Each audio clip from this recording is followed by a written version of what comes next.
कार्य से लोगों का कल्याण नहीं हो रहा है तो वह कार्य कर्म कहलाने का अधिकारी नहीं है। क्योंकि डकैत की चाकू लग जाए तो प्राण निकल जाएंगे और डॉक्टर को की चाकू लगे तो प्राण बच जाते हैं। नारद जी ने पूछा सत्कर्म क्या है, तो थोड़े आगे लिखा है कि साधवा, इसके विषय में बताएंगे। कौन बोले? साधु। तो नारद जी कुछ साधु महात्माओं का आश्रम था, आश्रम पर पहुंचे, उनसे पूछे महाराज सत्कर्म की परिभाषा बताओ।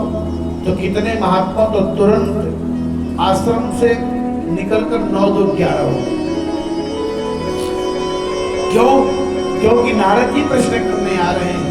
नारद जी के प्रश्नों का कौन उत्तर देगा? प्रश्न करने वाला कोई सामान्य व्यक्ति नहीं है, देवर्षि नारद है। दूसरी बात, कितने तो मौनी बाबा हो गए, कितने अपने आश्रम से भाग गए, ताला लगा करके चले गए। जब नारद जी को कहीं भी इसका उत्तर नहीं मिला तो नारद जी बड़े उदास हुए और उदास होकर के सोचने लगे कि सत्कर्म की परिभाषा हम पूछेंगे भगवान से तो भगवान मिलते कहाँ हैं? भगवान सब जगह मिलते हैं। हरि व्यापक सर्वत्र समाना। देखिए, भगवान को प्राप्त करना यह ज्ञान और विज्ञान है। अब प्रश्न उठता है कि ज्ञान क्या है और विज्ञान क्या है? ज्ञान किसे कहते हैं? तो ज्ञान का मतलब है ईशावास्यमिदं सर्वं यत्किंच जगत्याम जगत।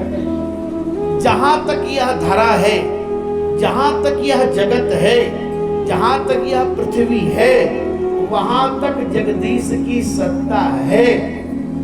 ऐसा अनुभव करना, इसका नाम ज्ञान है। भगवान सब जगह है। पूछा हिरण्यकशिपु ने प्रहलाद से, तुम्हारा भगवान कहाँ है? यस्तया मंदभाग्यक्तो मदन्यो जगदीश्वरः वासो यदि सर्वत्र कस्मात् स्तंभेन दृश्यते।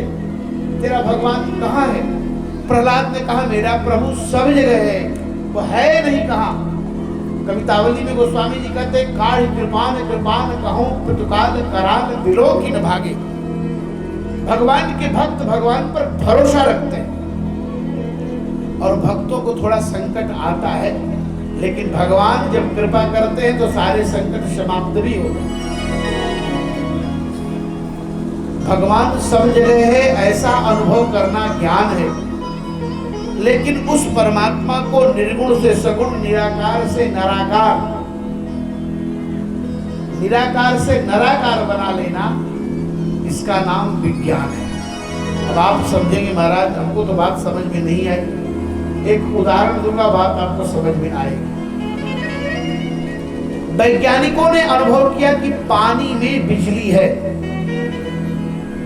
साइंटिस्टों ने ऐसा अनुभव किया कि पानी में बिजली है।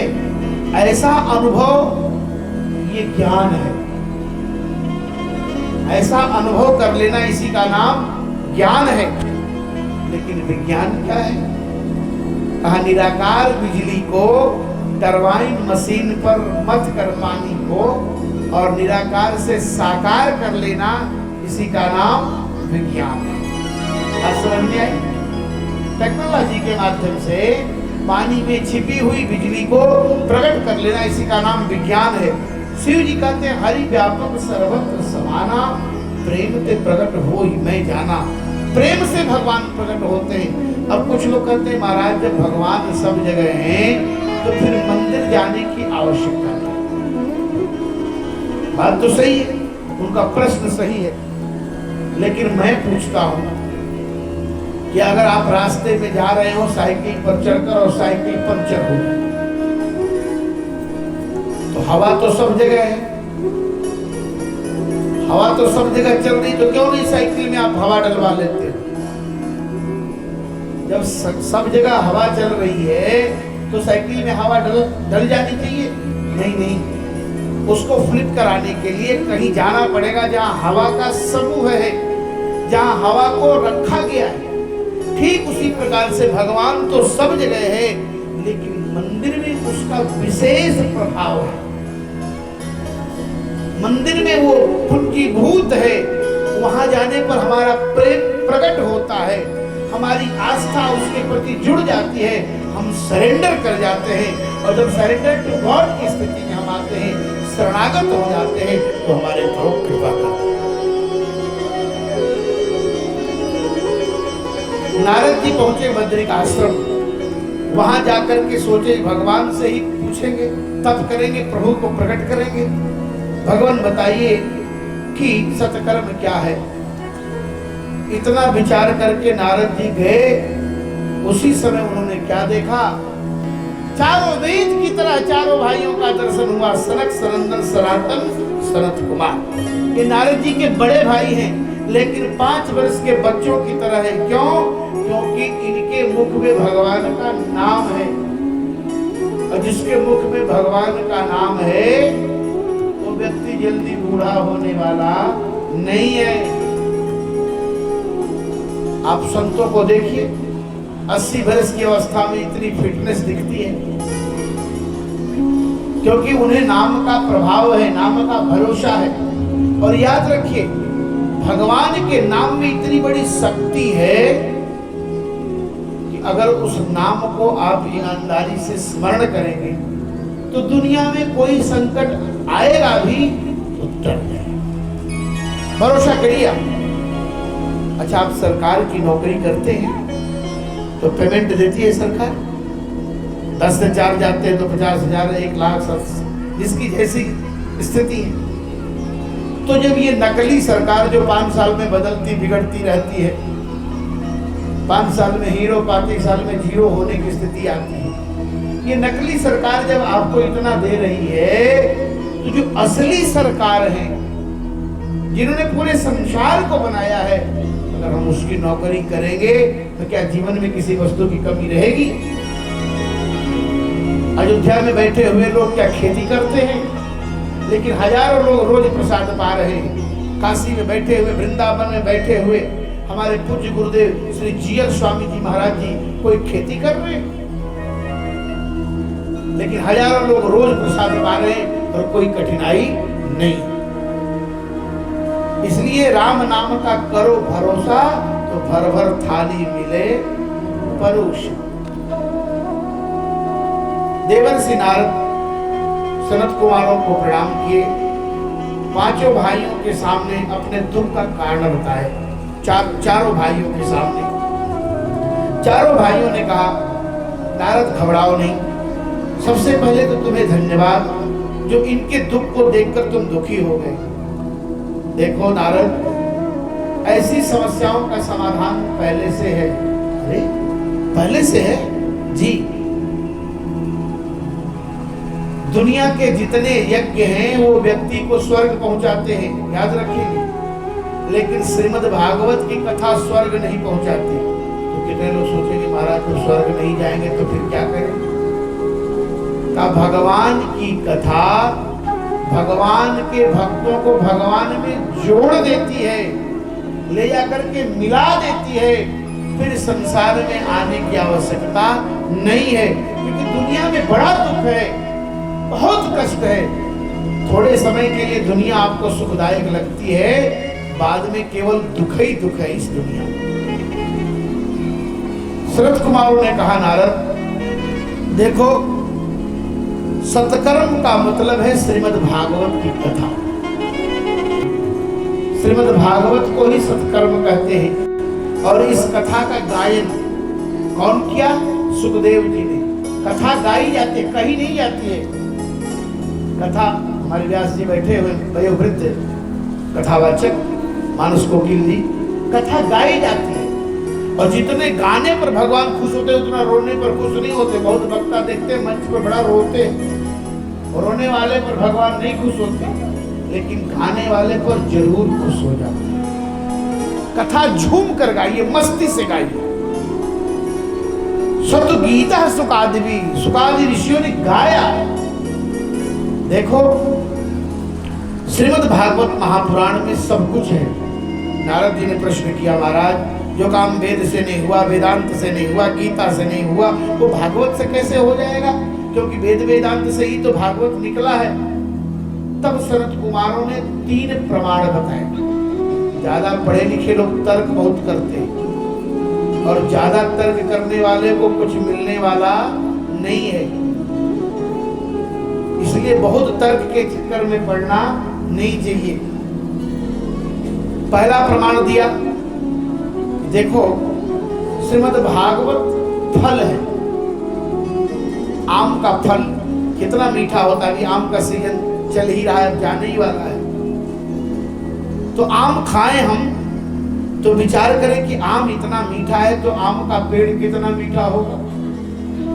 और जैसे आम को खाते हैं, अगर वैसे पेड़ की डाली को खाएंगे तो 2 4 5 दांत निकल करके नमो नारायण आए हो।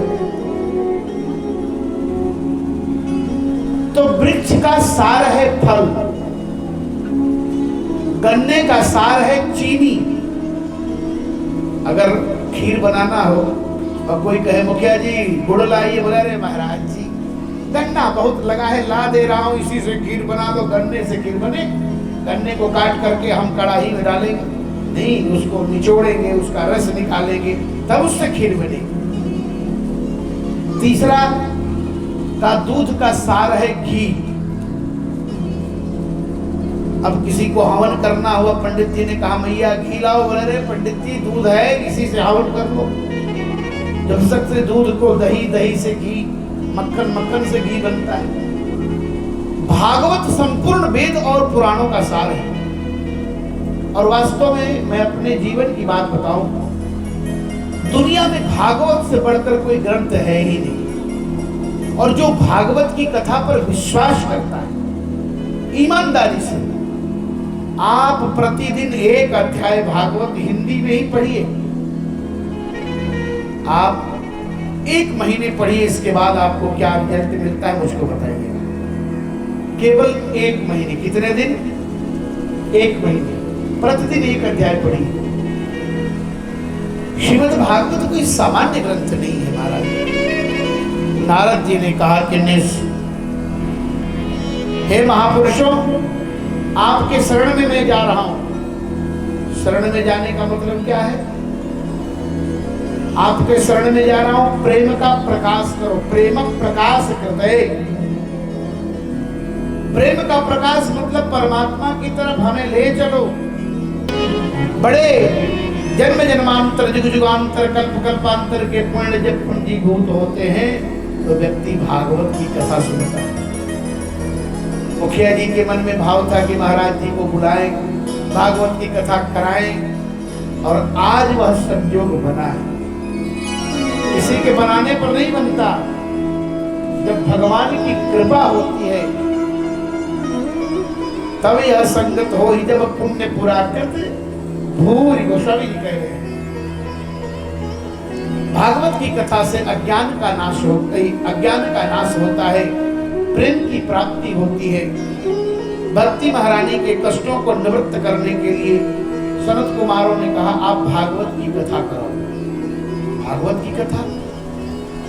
बोले महाराज भागवत की कथा कहाँ करो?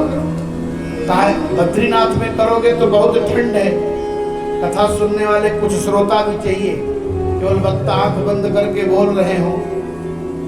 एक वक्ता थे, आंख बंद करके बोल रहे थे, तो स्वामी जी ने मुझसे कहा इतनी जाई तो देखी तो कितना आदमी हूँ। स्वामी जी, पूज्य गुरुदेव भगवान जी और स्वामी जी, 250 की संख्या में लोग उतर गए। हाई स्कूल का प्रांगण था। किसी ने कान में मुझसे कहा कि आ गए लोग। हमने कहा आ गए तो अभी तो मनुष्य ही हैं, ऐसा तो नहीं कि प्रेत हो या पत्थर हो।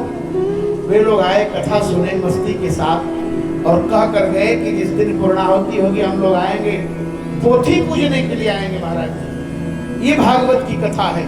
भागवत की कथा बड़े बड़े दुष्टों के भी अंदर विवेक का संचार कर देती है। नारद जी ने कहा ठीक है महाराज, मैं भागवत की कथा का आयोजन कराऊंगा। ज्ञान यज्ञम करिष्यामि, ज्ञान यज्ञ की तैयारी हुई। नारद जी ने सबको बुलाने की घोषणा कर दी। कथा सुनने से ज्यादा कथा सुनवाने का महत्व है। हम तो कथा सुन ही रहे हैं, लेकिन हम क्षेत्र के इर्द गिर्द शहर के दूर दराज के लोगों को यदि बुलाकर आसन देकर और प्रेम से कथा सुनवाते तो उसका ज्यादा फल हमको मिलता है। नारद जी ने कथा का चारों तरफ ये सुंदर जो आयोजन था इसकी सूचना दे दी। कौन कौन कथा सुनने आए? गुरहु मगरू कतवारू नहीं कथा सुनने आए। तो कथा सुनने आया कौन? भृगु, अत्रि, वशिष्ठ, अंगिरा, बड़े बड़े संत आए। भगवान व्यास कथा सुनने आए महाराज। स्वयं कथा कहने वाले कथा सुनने आए। और जो गृहस्थ थे अपनी पत्नियों को लेकर आए, और जो विरक्त थे वो अपने अपने ब्रह्मचारियों के साथ आए। कथा में आए, बैठे कैसे? तो एक तरफ संत महात्मा बैठे। कथा में बैठना भी एक कला है। कुछ लोग सबसे बाद में आएंगे, सोचते हम आगे ही बैठ जाएं। एक तरफ पुरुष, एक तरफ स्त्रियां, आगे सन्यासी महात्मा, आगे विद्वान लोग बैठे हुए हैं। अगर विद्वान लोग आगे नहीं बैठेंगे, अगर जिनको समझ में कथा नहीं आ रही वो आगे बैठ जाएंगे तो पूरे दिन खोपड़ी खिलाते रहेंगे, वक्ता को समझ में नहीं आएगा मैं कौन सी कथा सुनाऊं। तो आगे संत महात्मा विद्वान लोग बैठे और नारद जी महाराज श्रोता बनकर बैठे। श्रीमद् भागवत की कथा का आयोजित हुआ। और जो लोग गुरु मंत्र नहीं लिए थे, जिनको दीक्षा नहीं मिली थी, महाराज जी दीक्षा का बड़ा महत्व है। अच्छा, कौन कौन लोग दीक्षा लिए जरा हाथ उठाकर बताएं तो। वाह, सभी लोग दीक्षित हैं, माताएं भी दीक्षित है, बहुत सुंदर। जो लोग दीक्षित नहीं हैं वो लोग अपने अपने गुरु से, जिनके प्रति आपकी आस्था हो, जिनको आप अच्छा समझते हो, उनसे जरूर दीक्षा ले लेनी चाहिए। क्योंकि शास्त्र में लिखा है कि अदीक्षितस्य वामर कृतं सर्वं विनश्यति। बिना दीक्षा वाला व्यक्ति का किया हुआ सब काम विनष्ट हो जाता है। अदीक्षितस्य वामर कृतं सर्वं विनश्यति और पशु योनिम वाप्नोति। दीक्षाहीनो मृतो नरः। बिना गुरु मंत्र लिए हुए व्यक्ति का काम निष्फल हो जाता है और मरने के बाद वो पशु बनता है। इसलिए गुरु मंत्र ले लेना चाहिए और ऐसे महात्मा से मंत्र लीजिए जो सुलभ हो, सहज हो, हम जिनके विषय में अच्छी तरह से जानते हैं। वर्णानाम ब्राह्मणों गुरु। सबको नारद जी ने दीक्षित किया। जय जयकार होने लगी। कथा में जयकार होनी चाहिए। बोल भागवत भगवान की जय। कथा में जय घोष हो रही है। सभी लोग भगवान के नाम का उच्चारण कर रहे हैं। शरद कुमार मंच पर बैठ गए और बोलने लगे कि सदा सेव्या श्रीमद् भागवती कथा यस्याः श्रवण मात्रेण पापहानि प्रजायते। हे भक्तों, बार बार भागवत की कथा सुनो। बोले महाराज इस कथा से लाभ क्या है? यस्याः श्रवण मात्रेण हरिश्चित्तम समाश्रयेत्। इस कथा को सुनने के बाद जीव का चित्त भगवान के चरणों में लग जाता है। देखिए, भगवान से प्रेम करने के लिए कथा ही माध्यम है। स्वामी रामानुजाचार्य के जीवन की एक घटना आपको बताऊं। स्वामी रामानुजाचार्य जी भगवान विट्ठल देव के मंदिर में दर्शन कर रहे थे। दर्शन करके निकल रहे थे तो उस नगर का सबसे बड़ा एक सेठ था जिसका नाम था रंगदास। रंगदास नाम का सेठ बहुत बड़ा व्यापारी था। वो एक वेश्या के ऊपर आकृष्ट था। वर्षा हो रही थी तो ऊपर से छाता लगाए हुए था। आगे आगे वो नाचने वाली चल रही थी और पीछे से सेठ ऐसे छाता लगाए हुए था। रामानुजाचार्य जी की दृष्टि उस सेठ पर गई तो बड़े अपलक नेत्रों से निहारने लगे, टुकुर टुकुर देखने लगे। रे देखो इस सेठ का इस नाचने वाले के प्रति कितना इसका प्रेम है। अगर इसका प्रेम भगवान से हो जाता तो इसका कल्याण हो जाता। ऐसा सोचकर आगे बढ़े। रंगदास आ रहा था। रामानुजाचार्य ने एक झटकना मारा रंगदास को, वो वहीं बैठ गया और उसको समाधि लगी।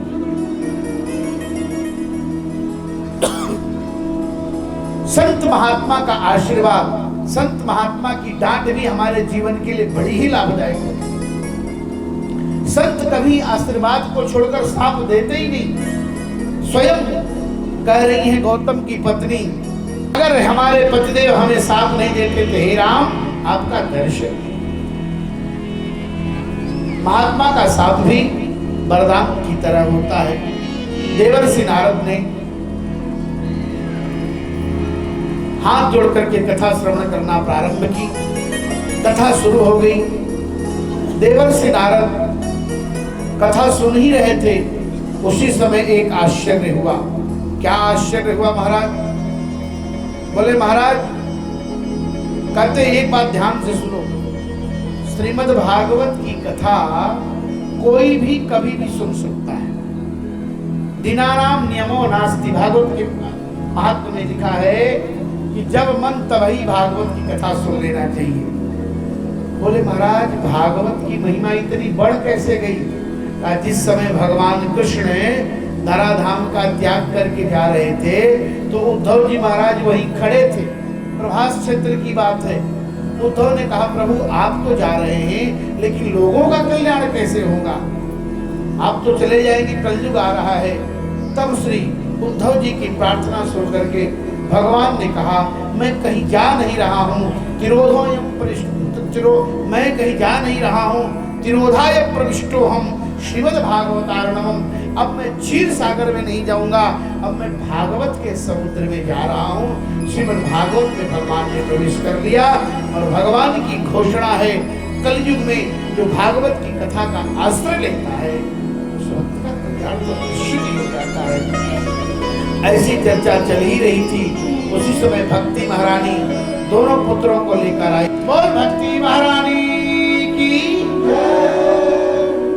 ज्ञान वैराग्य के साथ भक्ति महारानी प्रवेश की। सब लोगों ने देखना शुरू किया, अरे इतनी भीड़ में ये देवी कहां से आ गई, कौन है ये? शरद कुमारों ने कहा भक्ति महारानी अपना परिचय। भक्ति ने कहा कि कलयुग में मेरा नाश हो गया था, मैं नष्ट हो गई थी, लेकिन धन्य हो संतो बहुत दैव कृतास्म पुष्टा, आप संतों ने मुझे पुष्ट कर दिया। मेरा नाम भक्ति है। अरे भक्ति महारानी, ये ज्ञान और वैराग्य कहाँ बैठूं? कहा निरंतरम वैष्णव मानसानी। जो वैष्णव हैं उन्हीं के हृदय में जाकर बैठो। वैष्णव कहने का मतलब यह है कि केवल ऊर्ध्वपुंड लगा लेने से ही वैष्णव नहीं है, यह ध्यान रखिए। यह एक संघ चक्र का तो हमारे यहाँ दीक्षा होना आवश्यक ही है, लेकिन हमारे विचार में भी वैष्णवता होनी चाहिए। हमारा खान पान, रहन सहन, आचार विचार, व्यवहार, बर्ताव ये पूर्ण सात्विक होना चाहिए। वैष्णव जन तो इन्हें कहिए वीर पढ़ाई जानी। अब देवर्षि नारद ने भक्ति महारानी को बैठा दिया। दुनिया की नजर में कोई कितना हो निर्धन हो, लेकिन अगर उसके हृदय में भक्ति विराजती है तो भगवान को भी दौड़कर आना पड़ता है। नारद जी ने पूछा महाराज इस भागवत की कथा से किसका कल्याण होता है? कहा जो जीवन भर झूठ बोला, जीवन भर पाप किया, जो माता पिता का आदर नहीं करता, ऐसा व्यक्ति भी यदि भागवत की कथा सुन ले तो उसका कल्याण हो जाता है। कहते महाराज किसी का कल्याण हुआ है कि केवल इसी तरह प्रमाण देते जा रहे हो? बोले महाराज ये कथा केवल जीवित लोगों का ही कल्याण नहीं करती, मरे हुए मुर्दों का भी कल्याण करती है। मैं आपको एक कथा सुना रहा हूं, एक इतिहास सुना रहा हूं। शरद कुमारों ने देवर्षि नारद को एक इतिहास सुनाया। तुंगभद्रा तटे पूर्वम अभूत्पत्तनमुत्तम यत्र वर्णा स्वधर्मेण सत्य सत्कर्मतत्परा आत्मदेवः पुरे तस्मिन् सर्ववेद विशारदः श्रौत तुष्मातेश निष्णातो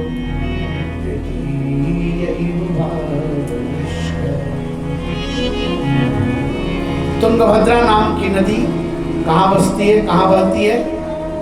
कर्नाटक में। तुंगभद्रा नदी के किनारे एक पत्तन नाम का नगर, उस नगर में सभी वर्णाश्रम धर्म के लोग रहते थे। उसमें एक ब्राह्मण भी रहते थे, पंडित जी, जिनका नाम था पंडित आत्मदेव शर्मा। आत्मदेव शर्मा बड़े विद्वान थे। उनके पास एक पत्नी भी थी जिसका नाम था धुंधुली। पंडित जी के पास सब कुछ था, किसी वस्तु की कमी नहीं थी, लेकिन दुख यह था कि पंडित जी के पास कोई संतान नहीं। आधे से अधिक धन का दान कर दिया केवल धर्म में, फिर भी संतान जब पंडित जी को नहीं हुई तो एक दिन बड़े दुखी हुए और संसार से विराग हुआ। आत्महत्या का मन में संकल्प उदय हुआ और आत्महत्या करने के लिए आत्मदेव ब्राह्मण जंगल गए। दोपहर हो गई, प्यास लगी, एक सुंदर सा सरोवर मिला। आत्मदेव पंडित वहां बैठ करके जलपान करने लगे, छाया लिए आराम करने लगे। उसी समय एक बड़े ही सुंदर महापुरुष महात्मा का आगमन हुआ। एक सन्यासी महात्मा आए।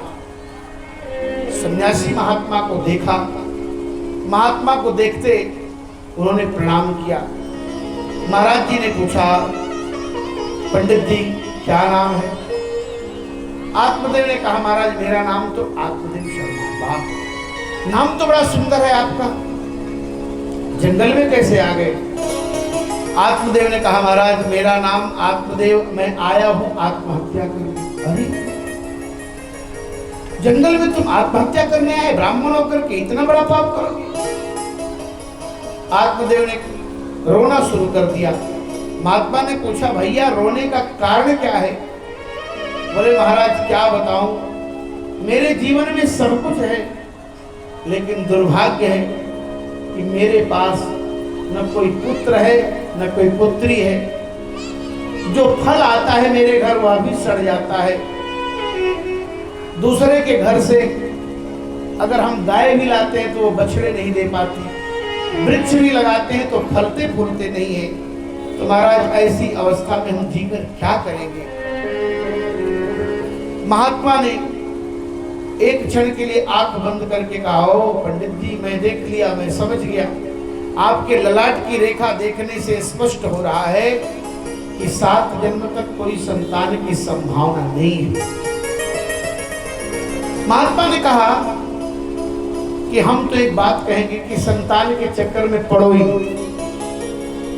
अगर संतान लायक होगा तब तो कल्याण होगा, और कहीं संतान नालायक हो गई तब क्या होगा? राजा सगर को तो 60,000 पुत्र हुए, लेकिन उन 60,000 का क्या लाभ मिला उनको? बहुत समझाया। उन्होंने कहा, महाराज आप नहीं जानते हैं, संतान के बिना सब कुछ सुना है। अरे संन्यास ले लो। बोले, पुत्रादि सुखहीनोयम संन्यासा सुस्केवा। पुत्र के बिना संन्यास भी सूखा मालूम पड़ता है। महात्मा समझाने लगे। उन्होंने कहा, चित्रकेतु राजा की आप कथा सुने होंगे, पुत्र के वियोग में उसकी क्या क्या दुर्दशा हुई, फिर भी आत्मदेव जब समझ नहीं पाए, उन्होंने कहा मैं आपके सामने आत्महत्या करूंगा। महात्मा को दया आ गई। महात्मा ने कहा, तू मेरे सामने आत्महत्या करेगा तो ये बहुत बड़ा पाप लगेगा। आत्मदेव ब्राह्मण की इस मनोदशा को देखकर महात्मा ने आत्मदेव को एक फल दे दिया और कहा, ये फल लो, अपनी पत्नी को खिला दे। तस्याग्रहं समालोक्य फलमेकं सदत्तवान्। फल दे दिया। महात्मा जी के द्वारा प्राप्त फल आत्मदेव घर ले गए, पत्नी के पास रख दिया। पत्नी से कहा, देवी इस फल को खा लेना। धुंधुली ने कहा, फल? इस फल के खाने से क्या होगा? का फल भक्षेण गर्भस्यात्, फल को खाने के बाद संतान होगी। अब वो सोचने लगी कि फल खाऊंगी तो पेट बड़ा होगा, तो पेट बड़ा होगा, पेट में बच्चा आएगा, तो जब बच्चा आएगा तो मैं धीरे धीरे मेरा भोजन कम हो जाएगा, मैं भोजन कम करूंगी तो मैं कमजोर हो जाऊंगी, और कहीं सुखदेव जी की तरह 12 बरस रहा तो मैं मर ही जाऊंगी।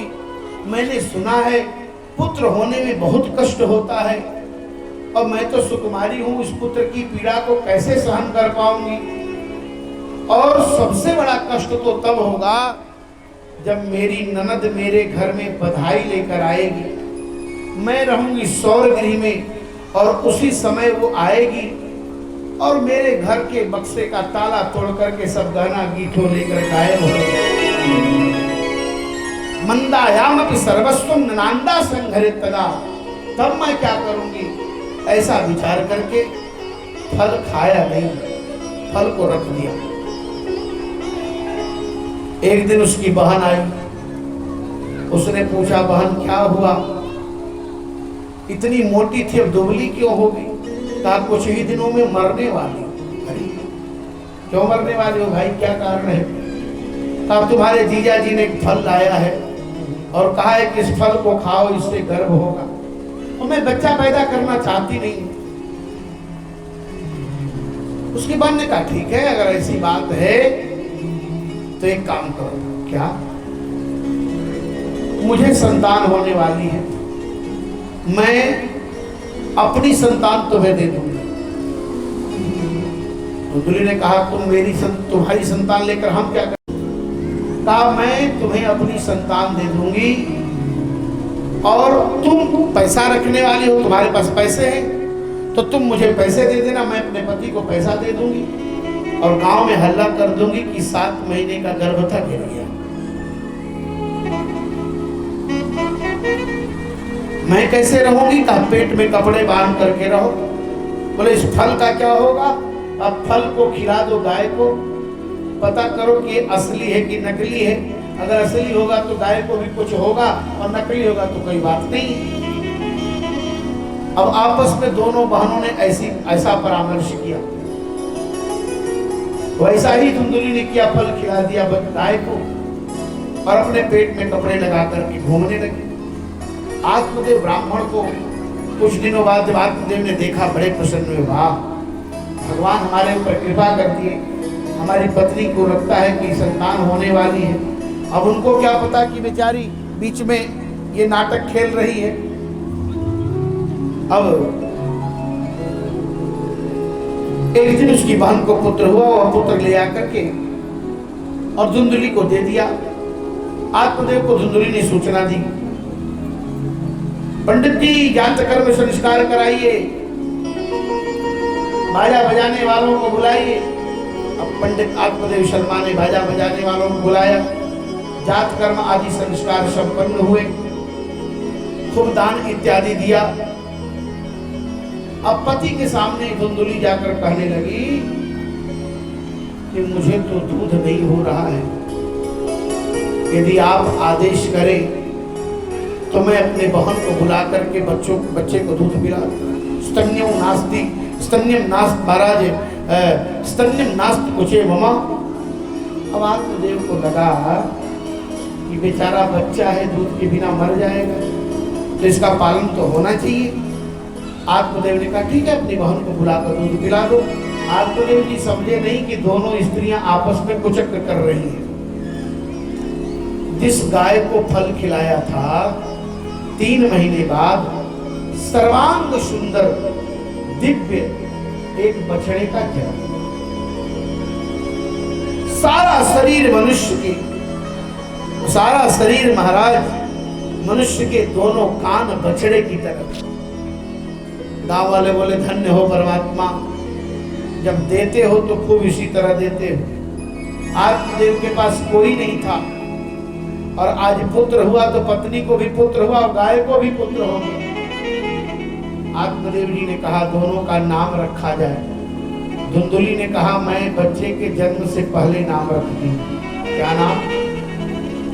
कहा मेरा नाम धुंधुली तो मेरे बच्चे का नाम धुंधकारी। अज्ञान की तमोगुणी वृत्ति का जो वर्धन करता है वही है धुंधकारी। पंडित आत्मदेव जी सोचे कौन इससे झगड़ने जाए। उन्होंने कहा ठीक है कोई बात नहीं। आत्मदेव जी ने गाय के बछड़े का नाम रखा गोकर्ण। दोनों बड़े होने लगे। यत् काले न तौ जातो तरुणो तनयायुः गोकर्ण पंडितो ज्ञानी। गोकर्ण जी पंडित हुए, ज्ञानी हुए। धुंधकारी महाखलः महान दुष्ट हुआ, बिना नहाए धोए खा लेता था, बात बात में झगड़ जाता था और कुत्ते लेकर के चलता था, कुत्ता पालता था, कुत्ते के ऊपर दीवाना था। एक दिन धुंधकारी ने अपने पिता की पिटाई कर दी। आजकल बहुत सारे बच्चे अपने माता पिता पर ही हाथ उठाते हैं। जब धुंधकारी ने आत्मदेव की पिटाई की, धुंधकारी की पिटाई से आत्मदेव जी दुखी हुए और गए गोकर्ण जी के पास। गोकर्ण जी के सामने जाकर रोने लगे, हे पुत्र मेरा उद्धार करो। गोकर्ण जी ने कहा पिताजी ऐसे उद्धार नहीं होगा, संसार में कहीं सुख है ही नहीं, आप सुख के चक्कर में बेकार पड़े हो। न चंद्रस्य सुखम किंचिन न सुखम चक्रवर्तिनः सुखमस्ति विरक्तस्य मुनेरेकांत जीविनः। न इंद्र को सुख है, न चक्रवर्ती राजा को सुख है, सुख तो केवल विरक्त महात्मा को है। अगर आपको इससे मुक्ति प्राप्त करना है तो हम यही कहेंगे कि परिवार के संबंध से आपको दूर जाना पड़ेगा। कहां जाऊं? पिताजी हाड़ मांस के शरीर के प्रति जो अहमता ममता है ना, इसको छोड़ना पड़ेगा। शरीर की अहमता और शरीर के संबंधों की ममता, दोनों का जब तक त्याग नहीं करोगे, जब तक जीवन में समता नहीं आएगी, तब तक कल्याण होने वाला नहीं है। गोस्वामी जी कहते हैं पिताजी सेवक बनो। सेवक, सेवक किसे कहते हैं? सेवक वह है जो तन मन धन सब कुछ अर्पित कर देता है। सिर भर जाऊं उचित अश्व मोरा, सबते सेवक धर्म। सेवा धर्म परम गोप्य। दो ही श्लोक में गोकर्ण जी महाराज ने अपने पिता को सब बात कही। आत्मदेव गोकर्ण की बात मानकर घर छोड़कर जाने लगे तो पत्नी से बोले तू भी चलेगी? धुंधुली ने कहा जाओ जाओ, तुमको जाना हो तो जाओ, हम जाने वाले नहीं है। अच्छा ठीक है, नहीं जाओगी तो कोई बात नहीं।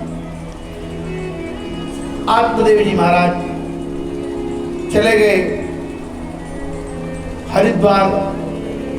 श्री कृष्ण महापुण्यतम दशमस्य पाठात्, दसम स्कंद का पाठ करके और अपने शरीर का त्याग कर दिया। गोकर्ण जी भी घर छोड़कर चले गए। जहां दुष्ट लोग रहे वहां नहीं रहना चाहिए। गोस्वामी जी कहते हैं कि जाके प्रिय न राम वैदेही, तजिए तास को काताहि कोटि वैरीसम यद्यपि परम सने। कितना हो प्रिय व्यक्ति हो, अगर भगवान से प्रेम न करता हो तो ऐसे व्यक्ति के साथ नहीं रहना चाहिए।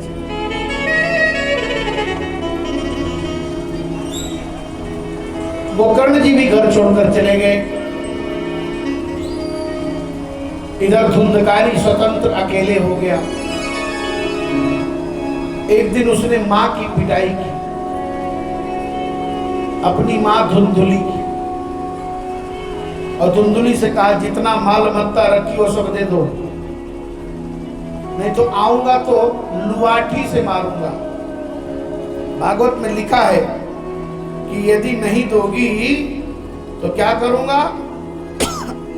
कहा हनिष्ये लत्तया न चेत, लुआठी से मारूंगा। अब धुंधकारी के डर से धुंधुली बेचारी कूदकर कुएं में मर गई। धुंधुली भी मर गई। जो भगवान का भक्त नहीं, उससे बढ़िया तो उस भक्ता होना है, बेटी होना अच्छा है उस बेटे से। धुंधकारी जब मां मर गई तो 5 स्त्रियों को ले आकर घर में रख लिया। पंच वधुस्मृता, 5 बाजारू स्त्रियों को ले आकर रख लिया। कुकर्म करना शुरू कर दिया, चोरी करना शुरू कर दिया। उन स्त्रियों ने विचार किया कि ये चोरी करता है तो एक न एक दिन तो पकड़ा जाएगा, और जब पुलिस की पिटाई होगी तो हम लोगों का भी नाम बोलेगा। इसलिए एक काम किया जाए कि आज इसे मार डाला जाए। धुंधकारी शराब पी करके नशे में चूर था। उन स्त्रियों ने धुंधकारी के हाथ पैर बांध दिए खाट में रस्सी से, और लाठी उठा करके उसको पीटने लगी। जब धुंधकारी की पिटाई हो रही थी तो धुंधकारी को लग रहा था कि हमारा मसाज हो रहा है। इतनी पिटाई हुई, धुंधकारी मर गया। लेकिन उन स्त्रियों को लगा कि भी धुंधकारी मरा नहीं, क्योंकि पापी लोग जल्दी मरते नहीं। तो उन स्त्रियों ने धुंधकारी के मुंह में जलती हुई लुआठी लगा दिया, फांसी लगाकर मार डाला, बीच आंगन में गड्ढे खोदकर गाड़ दिया। गांव के लोग पूछते थे धुंधकारी जी कहाँ हैं? तो धुंधकारी की पत्नियां कहती थी कमाने गए हैं, इतनी स्त्रियों का खर्च कैसे चलेगा। एक एक करके सब फरार होने लगे। देखिए ये 5 ज्ञानेंद्रियां ही हैं, हमारी 5 विषयाएं जो एक एक करके चलती जाती हैं। आंख भी जाती है, कान भी जाता है, धीरे धीरे सब कुछ जाने लगता है। जब उम्र बढ़ती है ना तो धीरे धीरे सब कुछ जाने लगता है। अब धुंधकारी जो मरा वो प्रेत हुआ, क्योंकि आंगन में गड्ढा खोदकर गाड़ा गया, अकाल मृत्यु उसकी हुई।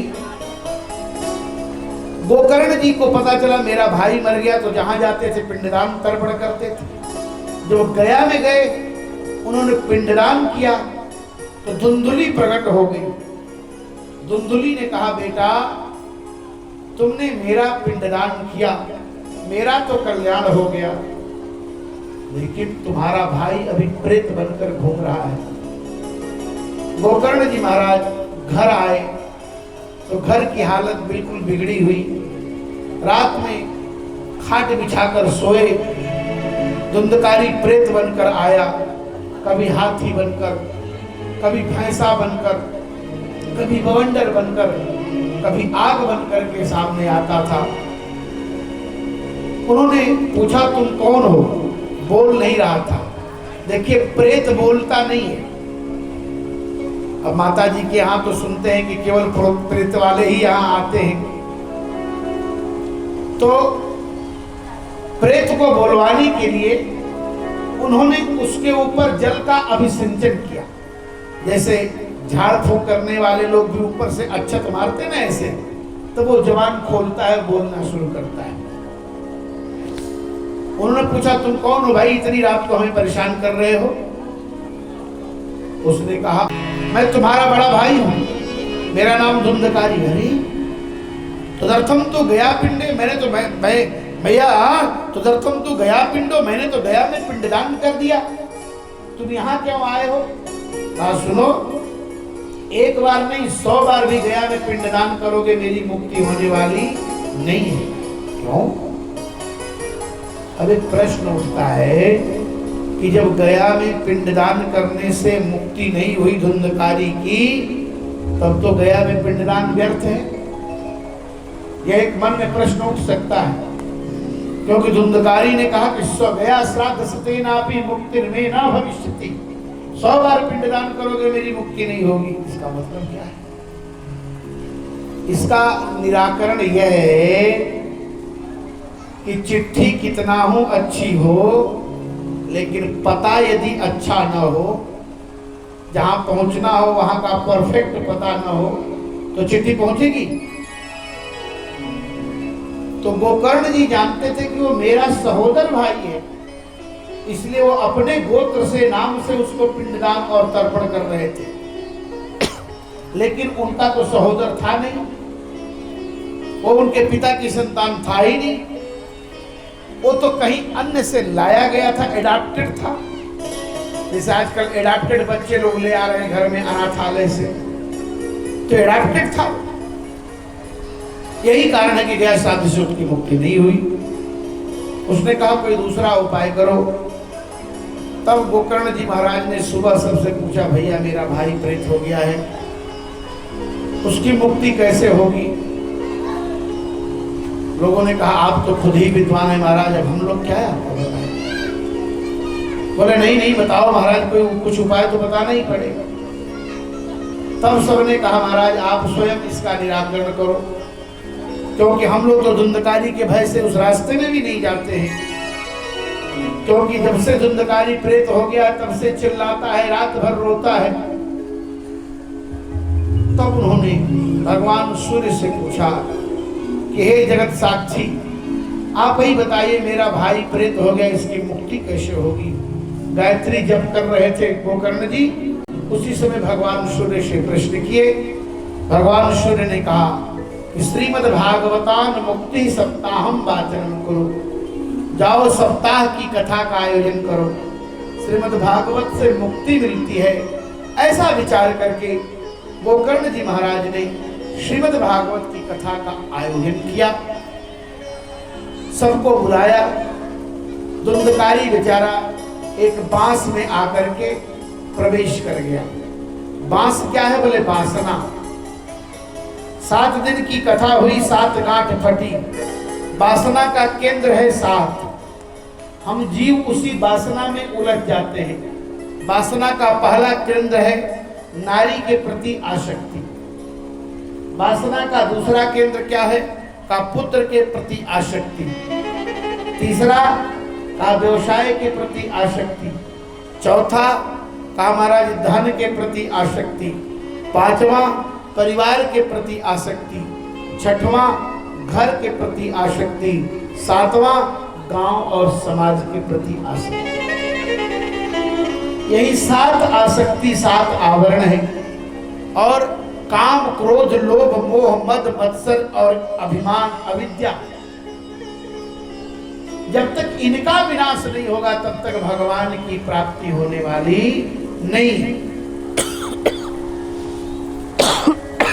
7 दिन तक उसी बांस में बेचारा प्रवेश किया हुआ था।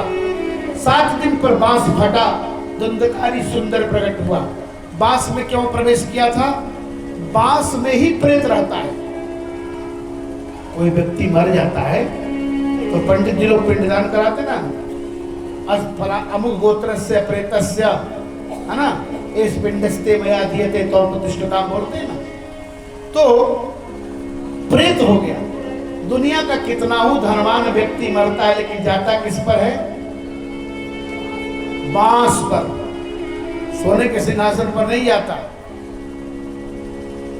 तब बांस में ही प्रवेश किया हुआ था धुंधकारी। बांस फटा, आवरण नष्ट हुआ। धुंधकारी ने कहा भैया ये जीवन बहुत थोड़े दिन के लिए मिला है, इसलिए इस समय का सदुपयोग कर लेना चाहिए, क्योंकि क्या भरोसा है आज सांस चल रही है और कल सांस चलेगी, इसकी कोई गारंटी है? गोकर्ण जी महाराज को धुंधकारी समझाने लगे। ये भागवत कथा का प्रभाव है। प्रेत योनि से मुक्त होकर के स्वयं भाई को समझाने लगे। ये भागवत की महत्ता है। उसी समय विमान आ गया। जब विमान आया तो गोकर्ण जी ने पूछा भगवान इनके लिए विमान आया और लोगों के लिए क्यों नहीं आया? कथा तो सबने सुनी लेकिन सबने कथा का मनन नहीं किया, कथा पर बहुत विश्वास नहीं किया, कथा को एंजॉय का साधन समझकर कथा सुनी। इसलिए कथा का जितना फल मिलना चाहिए नहीं मिला, तब महाराज क्या करें? कहते एक बार फिर से आयोजन करना पड़ेगा। अब गोकर्ण जी के सामने धुंधकारी विमान में बैठा, 4 पीले पीले वस्त्र धारण किए, ऊर्ध्वपुंड लगाए हुए वैष्णव भगवान के पार्षद आए। चलो, बोले महाराज इन गांव वालों का क्या होगा? बोले फिर से एक बार कथा सुनाओ। दूसरी बार जब आयोजन हुआ तो उस कथा के प्रभाव से अयोध्या वासिनः सर्वे यथा राम, अयोध्या वासिनः पूर्वम यथा रामेण संगताः, जैसे अयोध्या वासी भगवान राम के साथ गए साकेत, वैसे ही गोकर्ण जी अपने पूरे ग्राम वासियों को भगवत नाम लेकर चले। बोल भागवत भगवान की जय। भगवान ने गोकर्ण को अपने अंदर समेट लिया, लगा दिया। ये भागवत की महत्ता है, भागवत का महत्व है। भागवत की कथा कैसे करानी चाहिए इसकी विधि बताया। शुभ मुहूर्त का शोधन करके ब्राह्मणों को बुलवाकर 5 ब्राह्मण का वर्ण कर जहाँ श्रीमद् भागवत की कथा का आयोजन हो वहाँ 1000-2000 लोगों के बैठने की व्यवस्था करनी चाहिए। विशाला वसुधा यत्र कर्तव्यम तत्र कथा स्थलम, वही कथा के स्थल क्या, वही कथा का स्थल होना चाहिए। और जो वैष्णव हैं उन्हीं के मुख से कथा भी सुननी चाहिए। विरक्तो वैष्णव विप्रो वेद शास्त्र विशुद्ध गीत, जो ब्राह्मण हो, विरक्त हो, वैष्णव हो, वेद शास्त्र का ज्ञाता हो, उसी के द्वारा श्रीमद् भागवत की कथा श्रवण करनी चाहिए। और भोजन करके भी कथा सुनी जाती है। भोजनम तो परम मन्ये नोपवासः, भोजनम तो बने परम मन्ये कथा श्रवण कारकम।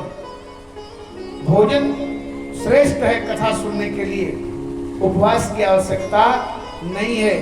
अगर उपवास से कठिनाई हो रही है तो भोजन भी करके कथा सुनी जा सकती है।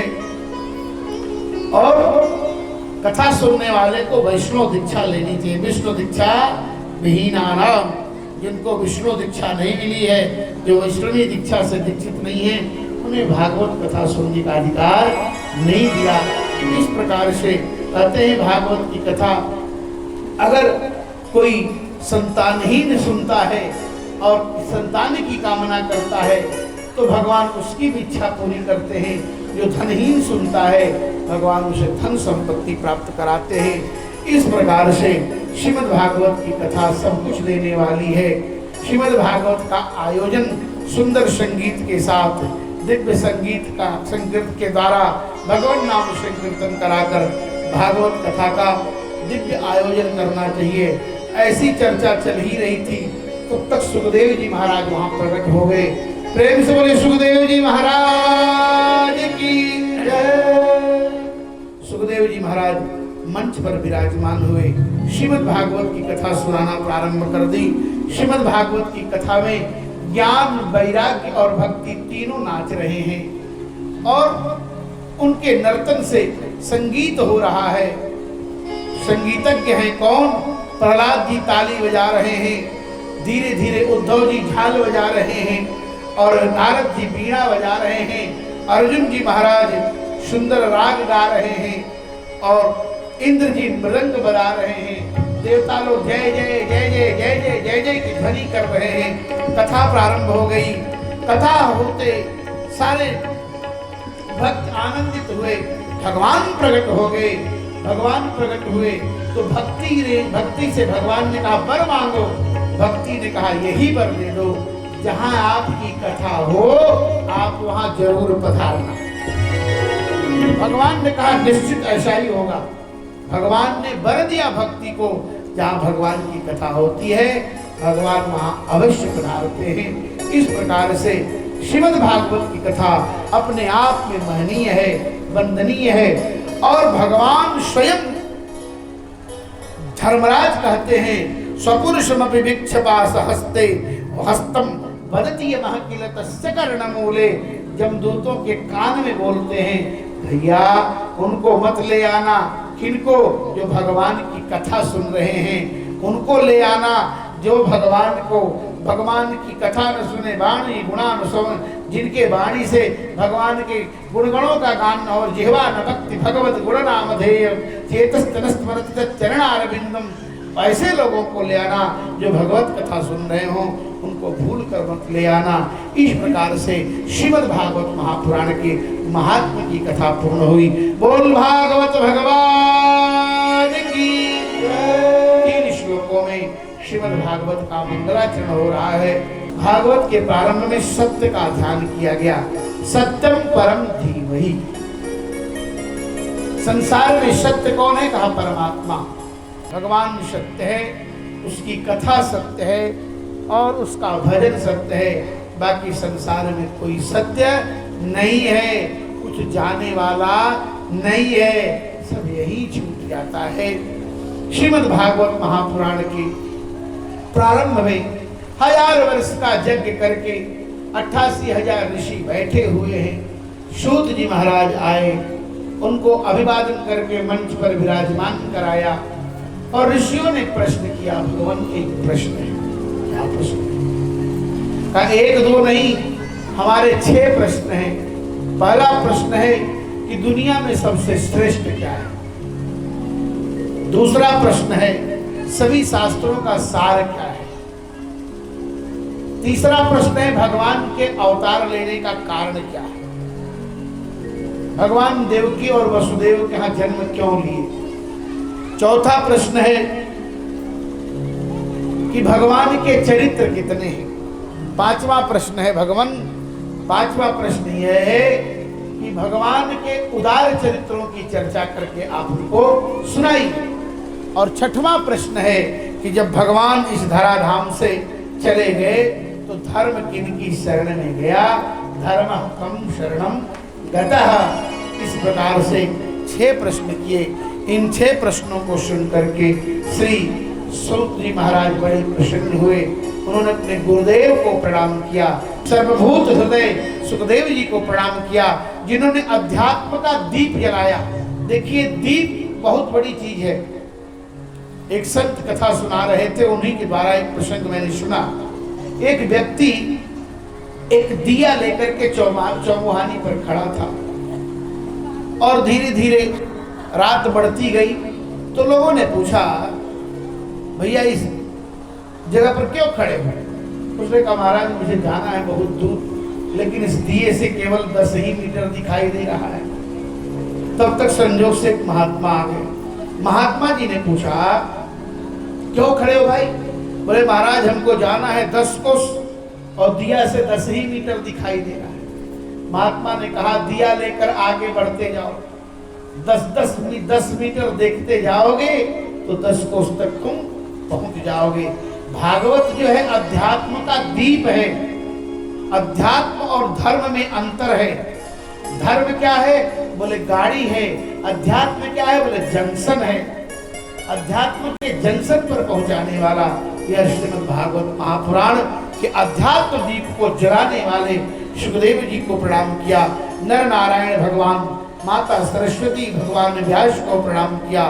इसके पश्चात कहते हैं, देखो भैया, संसार में यदि धर्म करने के बाद हृदय में भक्ति न प्रकट हो जाए, ये बहुत बड़ी बात है। अगर जीवन में भक्ति न प्रकट हो जाए तो धर्म व्यर्थ है। श्रम एवं ही केवल हमने श्रम किया, बाकी कुछ मिला नहीं। अगर जीवन में भक्ति प्रकट हो गई, भक्ति का मतलब क्या है?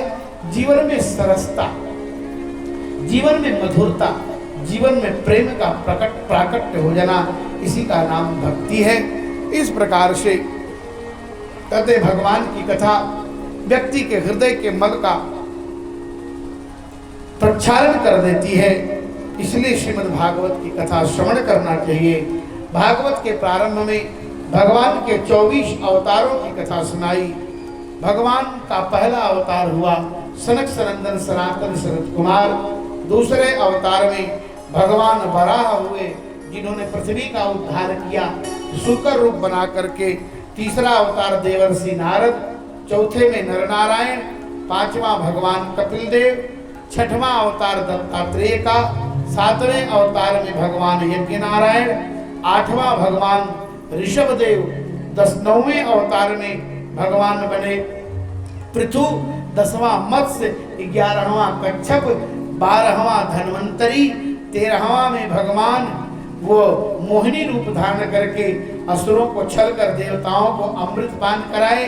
चतुर्दशम नारसिंहम, 14वें अवतार में नृसिंह हुए। पंचदशम वामनकम, 15वां अवतार वामन का हुआ। 16वां परशुराम, 17वां अवतार वेदव्यास, 18वां अवतार मर्यादा पुरुषोत्तम भगवान राम, 19वें में बलराम, 20वां भगवान कृष्ण, 21वां हंस, 22वां है ग्रीव और 23वां बुद्ध और 24वां भगवान का कल्कि अवतार होगा। इस प्रकार से भगवान के 24 अवतारों की कथा सुनाई। कहते हैं भगवान वेदव्यास चारों वेदों का विस्तार करके अपने शिष्यों को 4 वेद पढ़ाकर इतिहास पुराण का अध्ययन कराकर एक दिन माता सरस्वती के पुलिन पर बैठे थे, किनारे बैठे थे, बड़े शोक संतप्त थे, बड़े व्यथित थे, अशांत थे, चिंतित थे। उसी समय देवर्षि नारद आ गए। नारद जी को देख करके प्रणाम किया व्यास जी ने। वेद व्यास जी ने कहा भगवान, नारद जी ने पूछा व्यास इतने असंतुष्ट क्यों? देखिए व्यक्ति के चेहरे से व्यक्ति की प्रसन्नता और खिन्नता समझ में आ जाती है।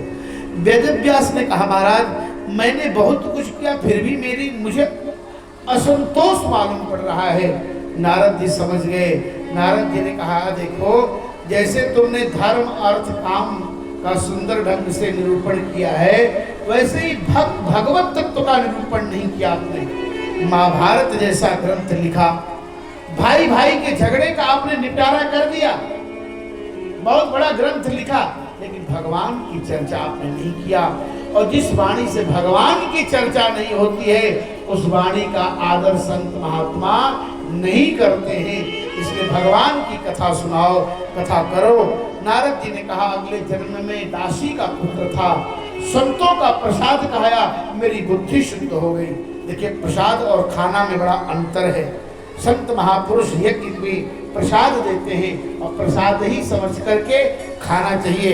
सनातनी लोग, हिंदू लोग खाना नहीं खाते, खाना मुसलमान लोग खाते हैं। हम लोग भोजन करते हैं, प्रसाद पाते हैं, विजय करते हैं, ये हमारे यहाँ की परंपरा है। और आज तो हम लोग क्रिश्चियन भी हो गए, डिनर कर रहे हैं, लंच कर रहे हैं, क्या क्या कर रहे हैं, ब्रेकफास्ट कर रहे हैं। गांव में भी लोग बोलते हैं ब्रेकफास्ट कर लो। अरे भैया ब्रेकफास्ट क्यों बोले, जलपान बोलो ना सीधे। लेकिन फैशन चल पड़ा है। नारद जी महाराज ने कहा महात्माओं का प्रसाद खाया, बुद्धि शुद्ध हो गई। महात्मा जाने लगे तो उनसे मंत्र लिया। महात्माओं से कहा मैं भी चलूंगा। संतों ने कहा तू मेरे साथ नहीं जा सकता, तुम्हारी माँ है, माँ मेरी बंधन का कारण बनी। एक दिन माँ गाय दुहने गई, माँ को सांप डस दिया, माँ मर गई। तो मैं एक अकेले हो गया, जंगल में गया, वहां भगवान का ध्यान किया, दर्शन हुआ प्रभु का। परंतु आकाशवाणी हुई नारद तुम इस शरीर से मुझे नहीं देख सकते हो। इसीलिए बाली ने कहा। तब नारद जी कहते हैं मेरा जन्म हुआ ब्रह्मा की गोद में, भगवान की दी हुई वीणा बजाकर मैं भगवान का गुणगण गान करता हूँ। नारद जी आप भी भगवान के गुणगणों का, व्यास जी आप भी भगवान के गुणगणों का गान करिए।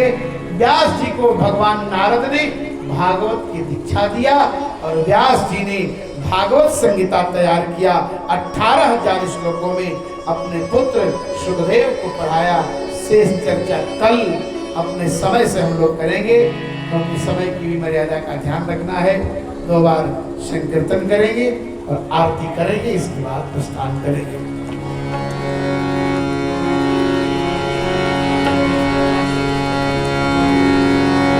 गोपाल हो, गोविंद बोलो हरि गोपाल हो, गोविंद बोलो हरि गोपाल हो, गोविंद बोलो हरि गोपाल हो,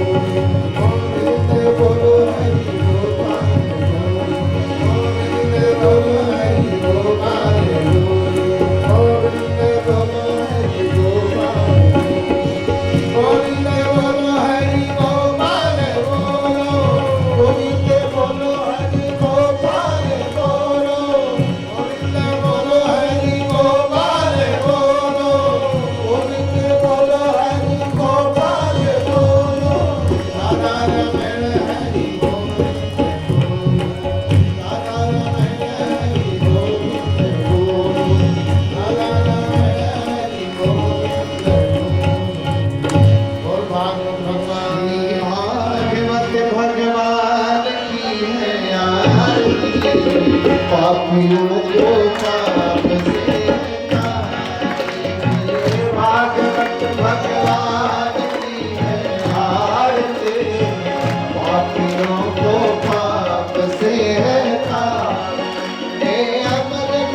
हमों की पंक्ति बच्चन में निराला, तब ज्योति जगाने वाला, हे अमर ग्रंथ हमों की पंक्ति बच्चन में निराला, तब ज्योति जगाने वाला। हरि नाम ही हरि नाम ही हरि नाम यही हरि नाम यही, जग के मंगल की आरती, पापियों को पाप से तार दे। ये भागवत भगवान की है आरती, पापियों को पाप से तार दे। हे संगीत पावन पुनि पापों को मिटाने वाला, हरि दर्श कराने वाला। हे संगीत पावन पुनि पापों को मिटाने वाला, हरि दर्श कराने वाला। हे सुख कर लिए दुख हर लिए, सुख हर लिए दुख हर लिए, श्री मधुसूदन की आरती, पापियों को पाप से तार दे। ये भागवत भगवान की है आरती, पापियों को पाप से तार दे। हे मधुर बोल जगमंत्र बोल, सम्मान बसाने वाला, बिगड़ी को बनाने वाला।